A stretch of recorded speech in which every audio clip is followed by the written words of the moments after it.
My name is Ilkka Tuomi, and I'm going to talk about. I've been working with AI for quite a long time. So I wrote a book on philosophy of AI in 1989, and many of the things seem to me still to be relevant. I've been working in recent years a lot with guidelines on ethics guidelines on how to use AI in education, how we should create some kind of policy frameworks for AI in education and how we should regulate those. I'm doing that work currently. But I've been involved in AI for a long time, and I've been looking also this internet development for a long time. Just as an anecdote, I was one of the first persons to connect to the internet in Finland already before there was internet in Finland, because I wrote my first book on computer hackers. So I had to link to Sweden actually to get to internet to write the book.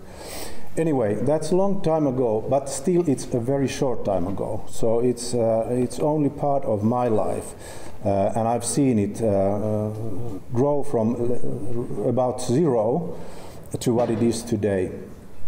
So AI has been there for a long time, but it has kind of broken through the kind of public media and consciousness since 2014, I would say.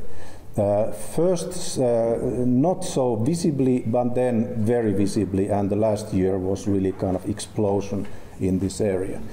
But as you know, ChatGPT did not create this AI interest, and the European Union, for instance, has been preparing the AI Act for already many years.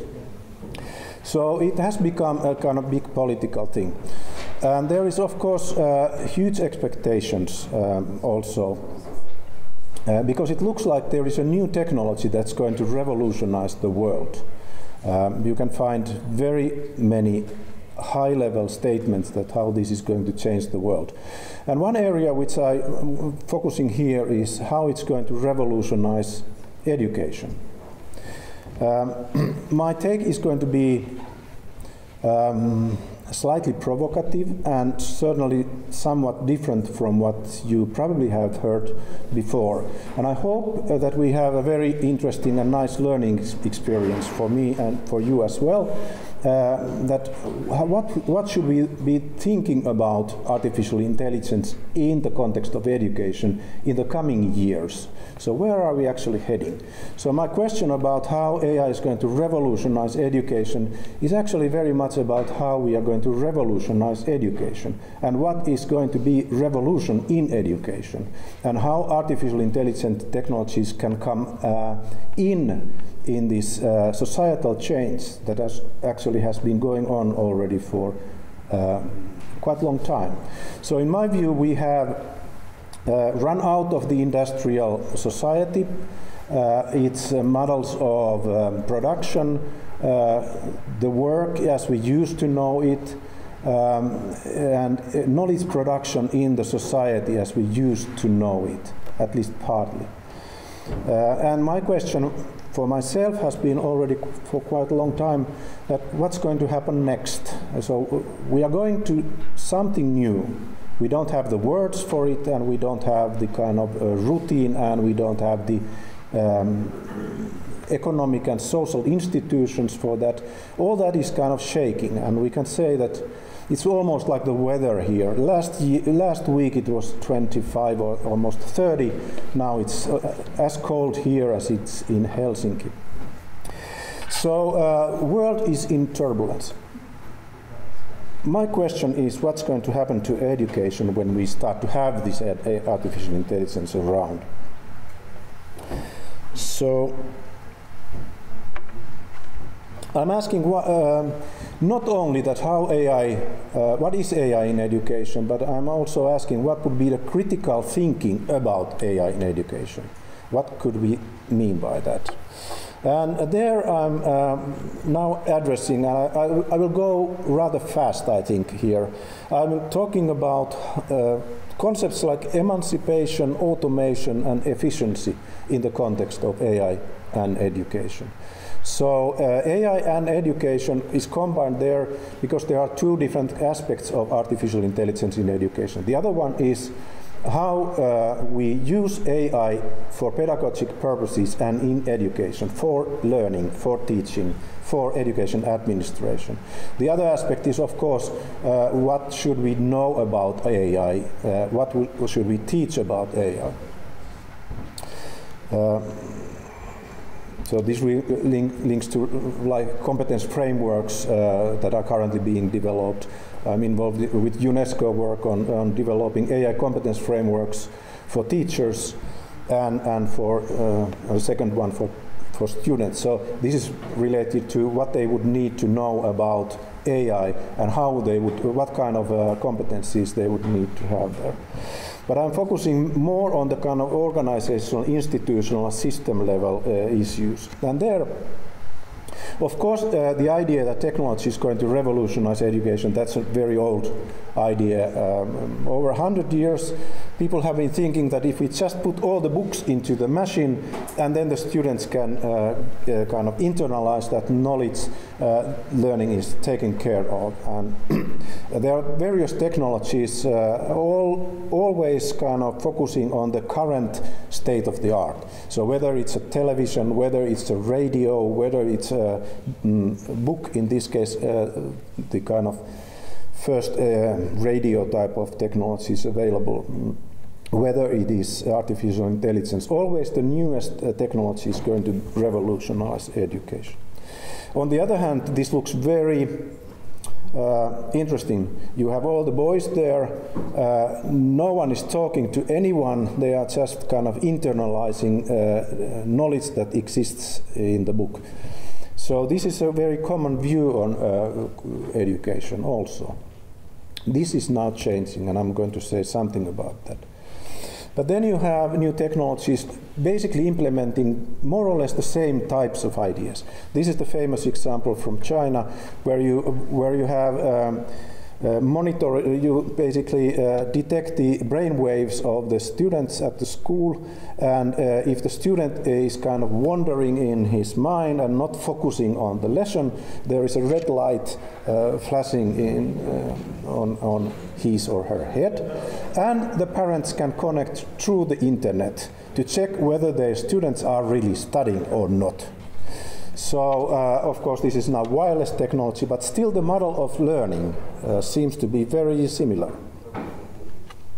No revolution there yet. So, to ask what would be critical artificial intelligence and education, the first thing that comes to my mind is critical theory. So that was supposed to be something critical. There the idea was that knowledge is not really about learning is not really about internalizing existing knowledge, but knowledge is power. Knowledge is something that allows us to change the world.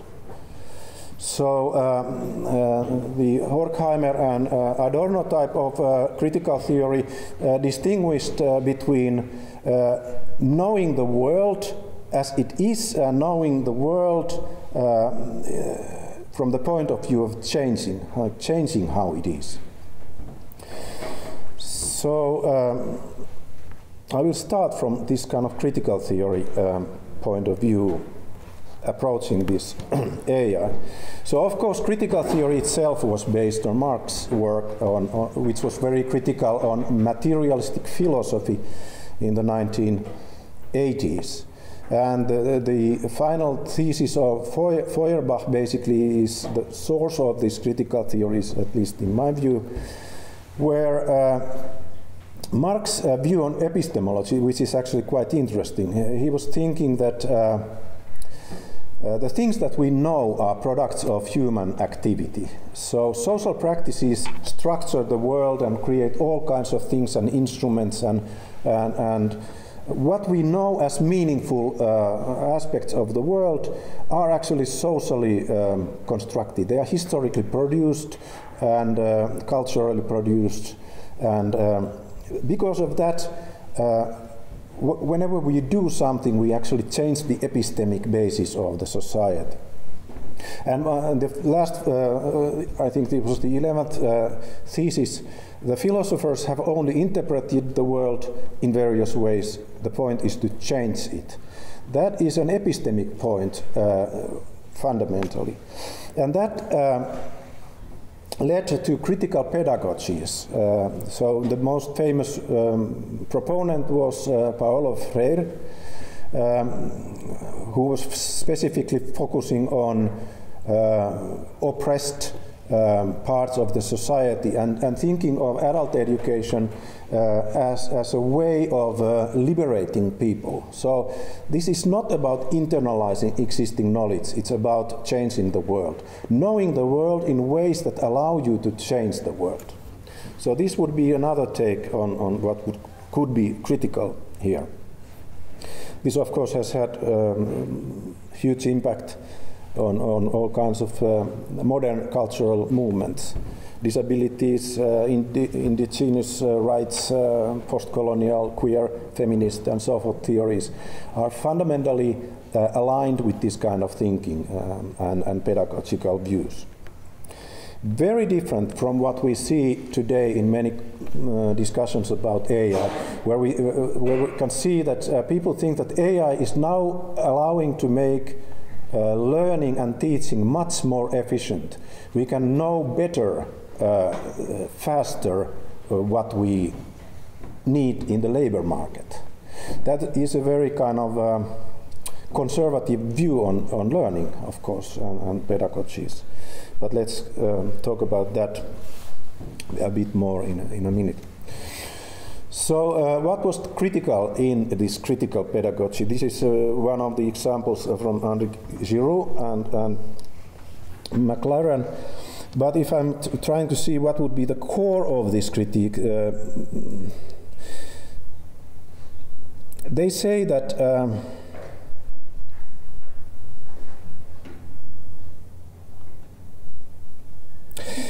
the last point maybe is the most relevant here.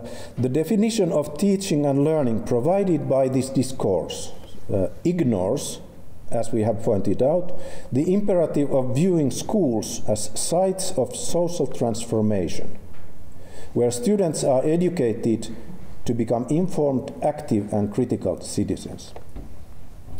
So the critique there is that schools basically reproduce existing societal economic structures and systems, whereas learning itself is about becoming something new, learning something, becoming something that you were not before, and kind of expanding your world and becoming, and maybe not expanding the world in the sense of discovering the facts of existing worlds, but actually becoming an agent in this world and someone who is able to participate in the changing reality that is there. So the question then in this critical pedagogical thinking is whether education should be for reproducing existing systems, or whether education fundamentally should be about changing those systems. So in this view, teachers typically are viewed as public servants and didactic technicians in the service of the needs of the current socio-economic system. That's I would say today the dominant discourse. Specifically, if you look economic kind of forum, World Economic Forum, looking at the impact of AI, or OECD, or those kinds of fora where economic concerns are kind of at the front. They often say, I would say also, I mean, in Finland we have a new government which is very clearly saying that we need to get the university students faster to the work life. They are not supposed to be there studying whatever they are interested in. They are supposed to go there, and in 3 years or 5 years they are supposed to become innovative, productive participants in the global economy. Okay, this is this is an important discussion, but if you think it from the history of education point of view, what in universities were supposed to be as a foundation of democratic societies, as places where actually society renews itself, not only innovates in the kind of technical sense, but renews itself. These were the places which were basically, there was slack, there was wasted time, there was inefficiencies all around this system. And an interesting point which I don't say here, but I have said before, over the last 2 decades, I was principal scientist in knowledge management in Nokia, and I was saying to my bosses that one of the most productive investments often is slack. And slack means inefficiency. It's empty space, something that allows you to do something that has no kind of clear immediate benefit or objective.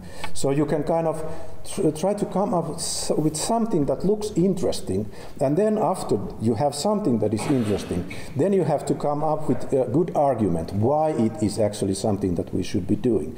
But it requires this kind of empty space. So we very often try to optimize the kind of education, and I think we at least have to ask whether this is what we should be doing in the future.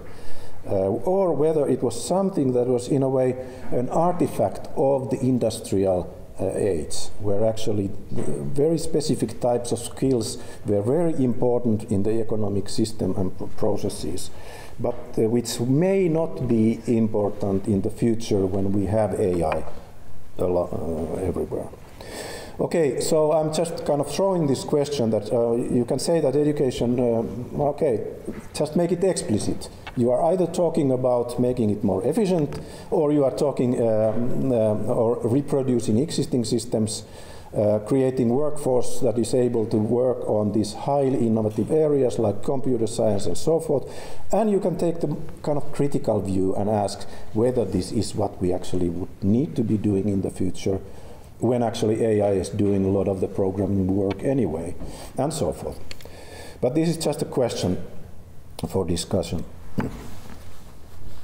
And in this context, then you can say that, you could say that more technology could even be more, by its nature, it might be harmful and unethical, because technology typically allows you to automate existing processes, or you already know what you are trying to optimize. To use a very kind of nasty word, technological development assumes, in quotes, a slightly kind of totalitarian view. You are supposed to know how the world works when you try to develop a technology that solves an existing problem that typically is a problem in the old context. So when we talk about problems, we usually talk about something that is already there as a problem. So it is something that the current system is not doing optimally. But what I'm interested is whether we could look beyond the problems and problem solving, look the opportunities that are not there yet, but which we could make real. So this is a slightly kind of different point of view. But if you think automation as a way to mechanize and program, in this case teachers' tasks, which is commonly kind of suggested, and routinize those, then it actually moves teachers in a position where a lot of what they do today, which is kind of informal, we don't even have terms. They know what they are doing, but we don't have kind of concepts for all that stuff. It's very complicated. When computer science tries to kind of program teaching, they take something that looks obvious. Okay, there is the book, and the students are tested on the content of the book, and they assume that, okay, teaching probably is something like you would need to put content on digital platforms, and then you would need to use computer to test whether the content actually was internalized and so forth. But if you have a more kind of ethnographic view that what actually teachers are doing, they are doing all kinds of things which are critical for teaching, but which have nothing to do with the actual content. And okay, this used to be the case before, but I'm also asking whether it's going to be even more the case in the future. We come back to that in a minute. So I'm saying that for critical pedagogists, these guys talking about critical pedagogy before, AI in education could be unethical by default. So you would need to justify in every specific case where you use AI in education, you would need to have a good pedagogical and ethical justification why you do that. Automation probably by default would not count as a good justification. So doing cheaper teaching, faster teaching, if the teaching means digitalization of your assumed pedagogical model. So there has to be some kind of theoretical foundation, what kind of pedagogies we are talking about and what we aim for in this education with these technologies.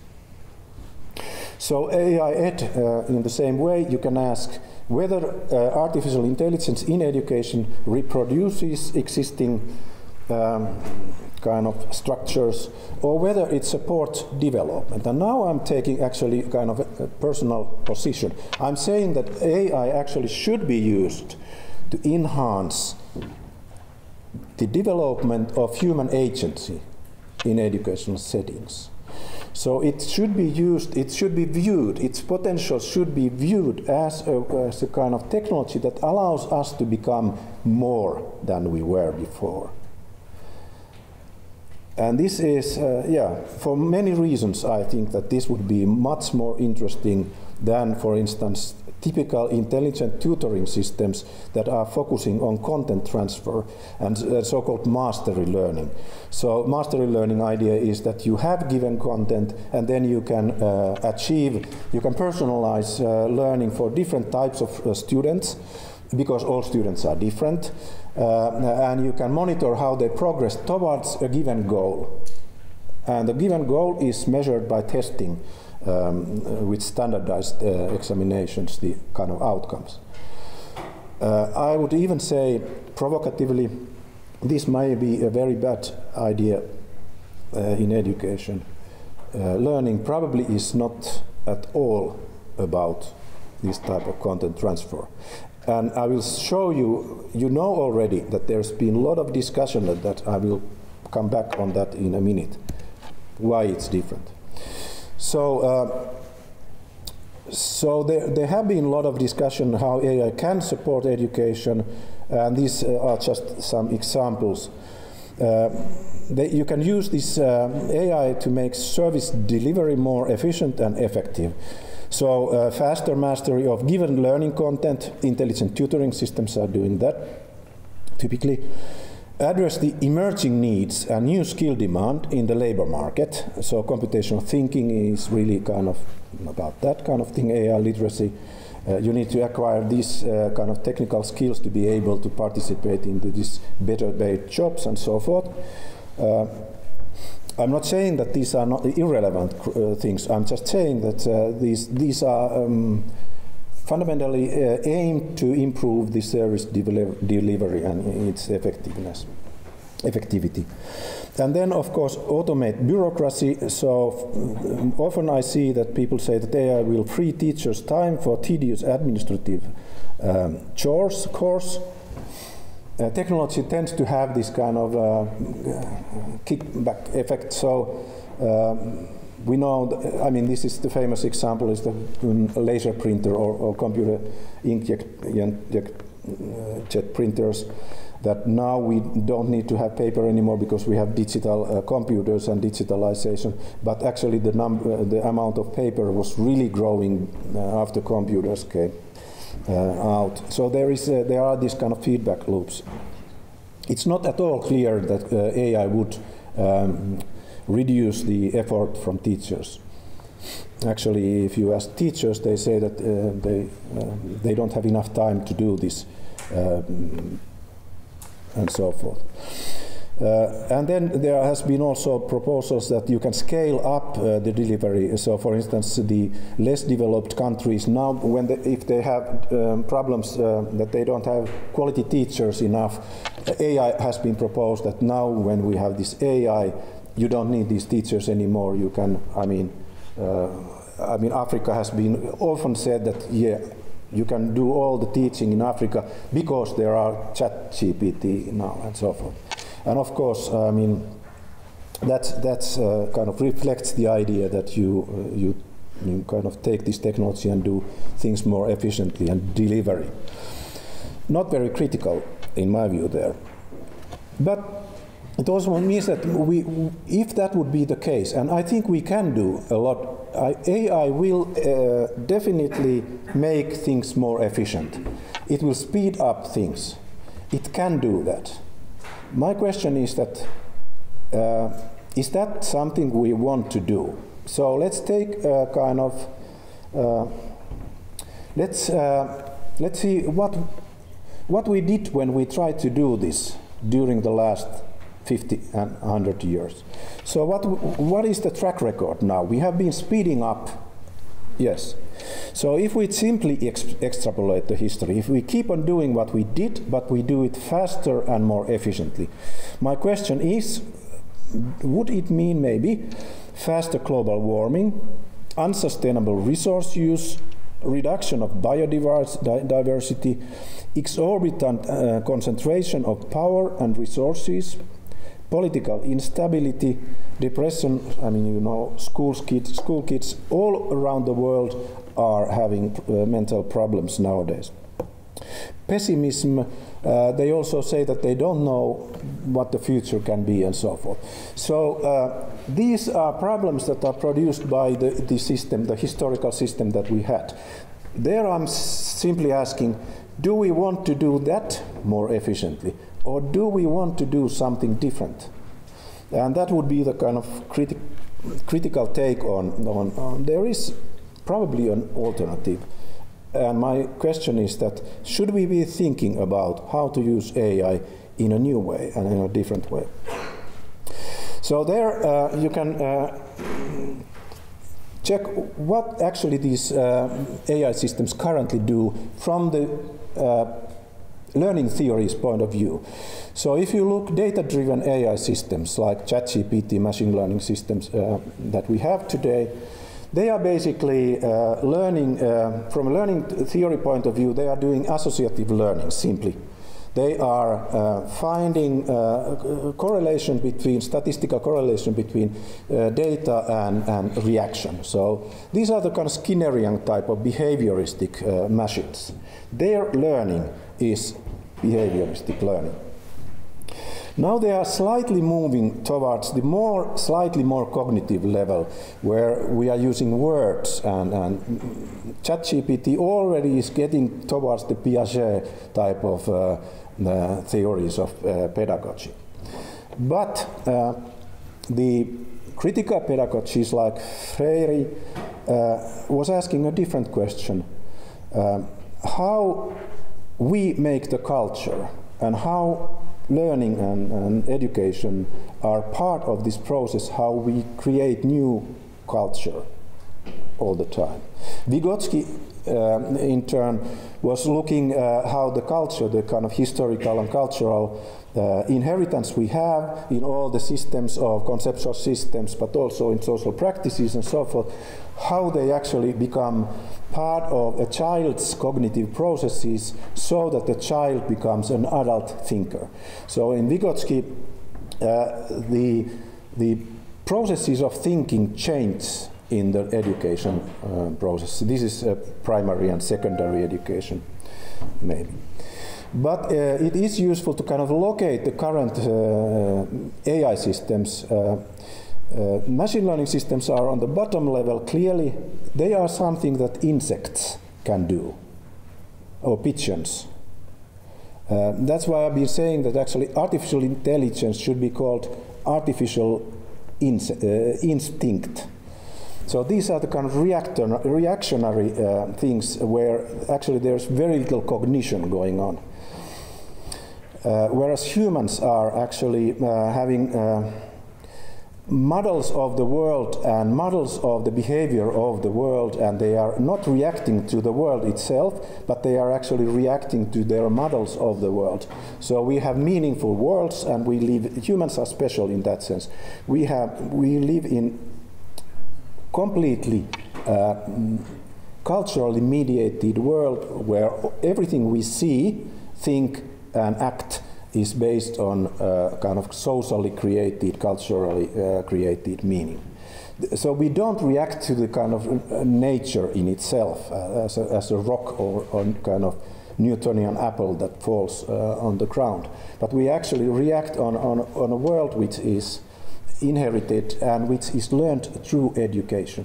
It was learned through informal education during a lot of the history, but we have institutionalized education more recently, and a lot of the things that we know are these kinds of accumulated results of cultural historical processes, mathematical concepts, systems of mathematics, languages in many ways, and sciences and so forth.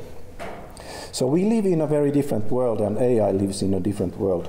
So question is also how you can kind of link and combine these.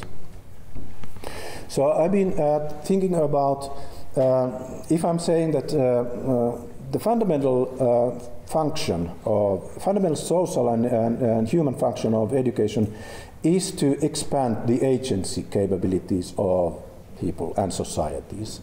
So then the question would be that how artificial intelligence technologies can support in this process of expanding human capabilities and agency. So then you have to ask what is agency, and there is a discussion on that. Maybe we don't go there in this, but I'm just saying that, okay, this is the type of question you can ask. Can AI have an agency in itself? I know a lot of people say, of course not. But on the other hand, what we know about, let's say, the Vygotskian theory itself was very much based on the idea that actually we kind of offload some of our cognition to technical tools and instruments and symbol systems and so forth. And there's a lot of work on extended cognition and distributed cognition and embodied cognition and situated cognition and so forth. There's there's science technology studies and actor network theories and so forth that talk about how actually human action is situated in material, technical, spatial environments. So in these theoretical views, actually agency is not in any trivial sense something that you can put in your head or in your body, but it's actually something that is context dependent and situated. So in that sense you can ask that how AI can be used in this process. And this has to do with the discussion. People say that don't be afraid of AI. This idea that AI will take your cognitive capabilities away is just like people were so worried about pocket calculators in the 1970s and 80s, that when you have pocket calculators, the kids will lose all their capabilities of doing mathematics. And that did not happen. So artificial intelligence, if you say that be careful with AI, they say that, yeah, this is the same old story. It is actually not clear to me whether kids are able to do counting the same ways as they did when people were using abacus and so forth, but definitely they are able to use mathematics in many different ways. But technology has taken part of that, and the capabilities of technology organize this cognitive process. So you cannot do everything with these technologies. Technology by definition structures your action.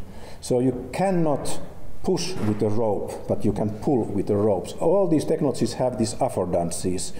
And AI also has specific types of affordances. So when you put AI and a human mind together, the structures and processes of AI actually structure your cognitive processes. And if you think about, let's say, computational thinking, implicitly it is exactly this argument that because computers require that you think, they require algorithms and kind of formulating the real world in terms of computers. So human thinking now in education even has to be thought to think according to the needs of computer. So there is this balance and these affordances, technologies, depending what technology you use, how you use it, it actually shapes your mind, you could say. Okay, I was actually interested because this pocket calculator thing has been thrown out so often. I did a quick study where I was trying to see how different kinds of technologies actually influence these different aspects of human agency. So I was looking writing, it's an important technology, pocket calculators, personal computers, and large language models. What is their agency impact? These numbers are not really valid. This is a quick exercise, but the point there is to highlight that these technologies have different implications for these different aspects of human agency. So that kind of question is something that we have not asked yet. It's a big research area where we could do very relevant studies, both from the point of view of educational theory, but also from the point of view of educational practice. And then, of course, AI itself. But this picture is more complicated because if you look what has happened to education over these last 2-3 decades, we actually used to do education, as I was saying, it was optimized for the needs of the industrial age. And in that context, it was really important to know the world in ways that allow you to use the existing technologies and participate in the existing social and economic processes. So educational system very much was geared towards the needs of the industrial system of production. So you did all kinds of occupations and professions, and teaching for occupations and professions. And they by definitions are linked to specific types of kind of technologies and problems. So, so you were focusing on this left-hand side, which I've been calling the epistemic part of competence. If by competence we mean the capability of getting things done, which is a kind of easy way to say. It is a complex combination of different kinds of things. You need social resources. Often the capability of getting things done is that you are able to ask a person who helps you. That's what people talk about when they talk about collaboration and coordination today and so forth. Social resources are part of my competence. I can do many things because I know people and I can ask. There's a trust, there is kind of all kinds of social processes going on that help me to get things done. Often people are recruited in big organizations not because what they know, but who they know. So social and this cultural context is part, that's the top part. The bottom part is the material context where you have the tools and technologies and all the kind of material resources that you need to get things done.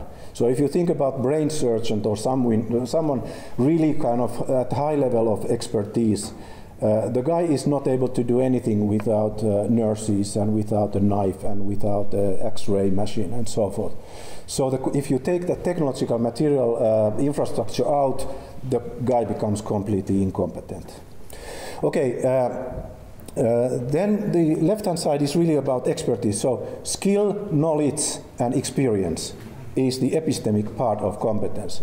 Now, what is happening, we are moving from this left-hand side, this epistemic side, towards non-epistemic aspects of competence. These are typically behavioral aspects. Curiosity, problem solving, top level there is collaboration, left-hand side, emotional competencies. A lot of those are called 21st century competencies. So we are moving from the epistemic part towards 21st century socio-emotional and so forth competencies. Why this is challenging and problematic, and also from the AI point of view, is that if you look the right-hand bubble there, the behavioral repertoire, it is actually very much about human personality. And human personality, I don't go there in depth now, I run out of time also, but people talk about behavioral personality traits. The big five is universally accepted, statistically validated, and so forth. People are different. Some are open to new experience more than others. Some are curious. Some are able to stick to the same question for a long time. Others are not. You have extraversion, agreeableness, emotional stability, conscientiousness, openness to experience. There's a lot of research that shows that success in education is to large extent determined by openness to experience and conscientiousness. These are the two personality factors that tell how well you do in educational achievement tests. The interesting thing is that openness to experience, for instance, some studies suggest that maybe up to 50–70% could be genetically determined, if I may use this word.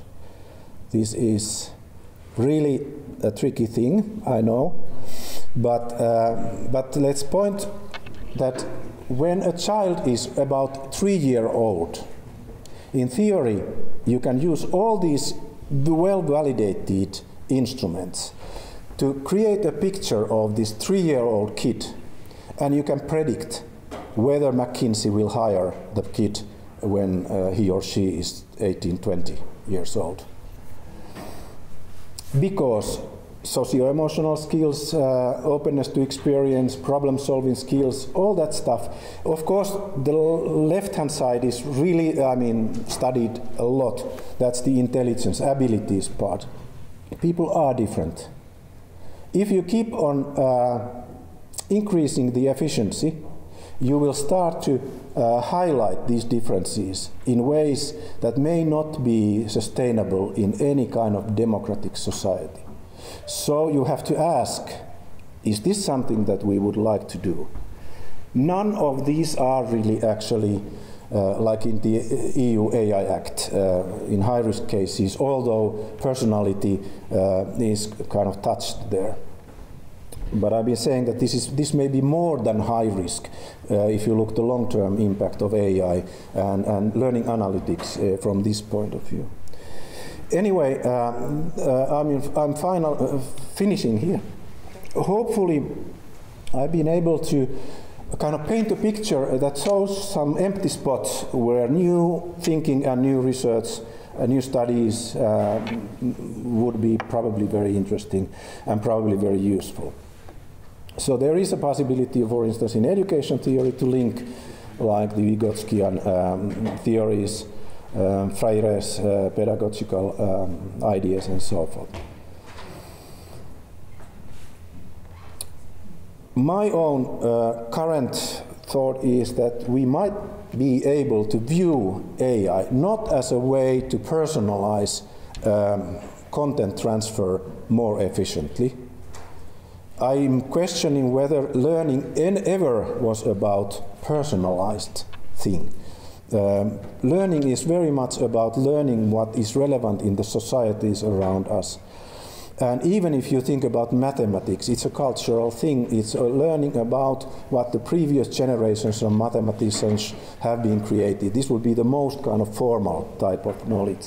But in many other areas, learning is very social process. And if you ask a kid, what was the most important experience at school? I have heard many times people saying, they don't say that it was page 75 on this textbook. They say that there was this teacher. There was this teacher who trusted me, who inspired me. So it is a social, emotional process, not only content transfer. And this is important because if we are moving from this epistemic stuff, that is something that machines and AI is able to do very well. So we are kind of wiping the table. We are wiping the table with AI if we talk about epistemic competencies, if we talk about that stuff, knowing what is in the book. But education never was about that.